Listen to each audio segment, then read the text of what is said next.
So I want to take a minute to say that I am no longer going to be giving things I review scores. Why, you may ask? Well, three reasons. Reason one, honestly, the score really doesn't mean anything. The videos usually are 4 to 7 or 8 minutes long. What I'm talking about is what matters, and most people seem to generally be good at understanding that, but I do want to make sure that what matters is what I'm saying, not some arbitrary number at the end. Reason two, I'm getting sick and tired of every review I see by a reviewer. There's always that one comment going, well, they give this something, but they gave that a different thing, even if it's two totally different genres, or two totally different stories, or two totally different anythings. A good example of this is, I gave Sailor Moon Crystal a 2 out of 10. People kept saying, but you gave a Rainbow a 3 out of 10. That's totally different. One's a silly comedy, the other's a bad action show. And the thing is that I don't want people to do that. I want, again, people to see the reviews for what I'm talking about, not the number. And finally, three, honestly, my opinions on things keep changing. I mean, I don't mean that all of a sudden I go from loving something to hating something, but as time passes, I think about things differently, and you see things in a different light, and I think everyone does do this. That's not to say that I would go back and change a lot of what I say in my reviews, but how I look at it and how that affects the way I think about it changes over time. Sometimes I like an anime more as time goes by, and other times I dislike it. Sometimes I find other points I like better that influence the score, and honestly, a lot of times, I wanted to give it a certain number so it makes the anime feel better, and I just feel like I'm justifying the score when in reality it should be the other way around. So I just think it's better to get rid of the number systems and not have to deal with having to sort of come up with some final verdict on anything. Because when something is subjective and based on your opinions, there is no real final verdict. You're always going to be influenced by your life decisions and what's gone on around you, and that changes as we grow older. And nowhere is that more clear than today's anime review, Shimoneta, a 2015 comedy anime that from the minute it was announced was gaining a lot of notoriety and controversy. Because this is actually an anime that is not adapted from a manga, at least I don't think. It's actually originally inspired by the novel Fahrenheit 451. You've seen a lot of this, a 1984 or a Brave New World type book that sort of is like the future's all government control and stuff like that, and everything's gone too far type thing. And this one focuses a lot on what we're allowed to say and what we're allowed to talk about and things like that. Shimoneta takes an interesting approach to where it's actually not a full retelling, it's not a straightforward retelling, it's a comedic retelling. It takes all the drama and serious story of it and twists it and makes it into a funny, raunchy comedy. Which brings us to the second thing. The main thing the main characters are fighting against is the censorship of dirty jokes. There's hints that other things are censored as well, but the main thing is censoring of sexual content and fan service and all of this stuff. Immediately, I wanted to watch this thing, but I kept putting it off because of stuff on my backlog and stuff going on in my life. But this, to me, is a great idea for an anime right now. We see so much of not just anime, but American TV and just media in general is sexual-based.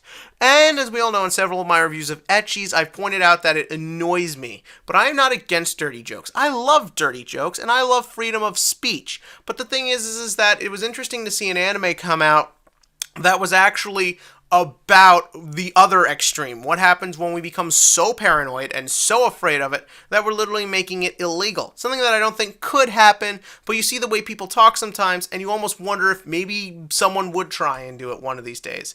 And fortunately, in that regard, Shimoneta does do a very good job of mixing its comedy and its social satire together. There are a lot of great jokes that turn into interesting plot points that make you think after the episode. I won't spoil it here, but there's literally a moment in this show where I burst out laughing at how ridiculous something looked, and then as time went by, I realized just how screwed up and disturbing it was. It's not even a very big thing, which is another thing I like about the show. It never crams any of the social satire down your throat. If you don't care, if you're just looking for a silly comedy, something fun to laugh at, that's fine. That is here, and it does a great job of simply keeping that on the down low. If you just want something silly, you'll get something silly.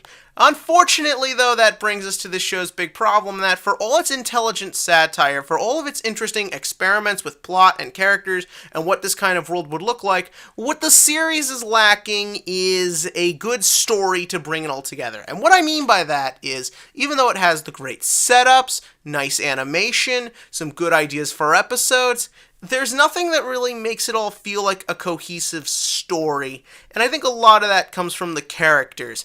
I don't really remember them that much, or at least not in ways that I think I should. Our two leads, don't remember a thing about him. He's a jerk who's mostly just selfish and just wants everything to be his own way. And she's just sort of an annoying, dirty joke spouting, foul-mouthed brat who, even though again, I agree with her intentions and see what she's trying to do, lacks any real personality for me to really get invested as her as a character. From that, you basically go down the list of characters who pretty much just have one joke assigned to them, and those range from being incredibly funny to not funny at all. My favorite character in this has to be a girl named Fuma, who is obsessed with finding the key to pregnancy, and there's all these crazy little twerks and weird things about her, and great comedic timing with her. I think every character should have been, to a certain extent, like her, because it basically means that you have this weird, mysterious character who I can't help but wonder and be fascinated about, and I want to know more about it, and I'll probably never get it.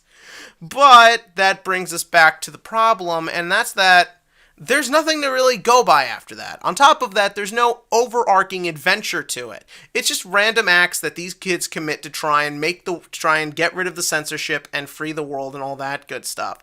And even though a lot of it is entertaining, it never really comes together and forms a story because, well, I'm sorry, there's just no real story to form. There isn't an antagonist in the show. There's not really a big baddie. There's kind of one at the end, but honestly, it's just a lot of wasted potential that doesn't really do much or add anything to it. And on the one hand, I like that element of it, because with no villain, it really shows that there is no one wrong in this situation.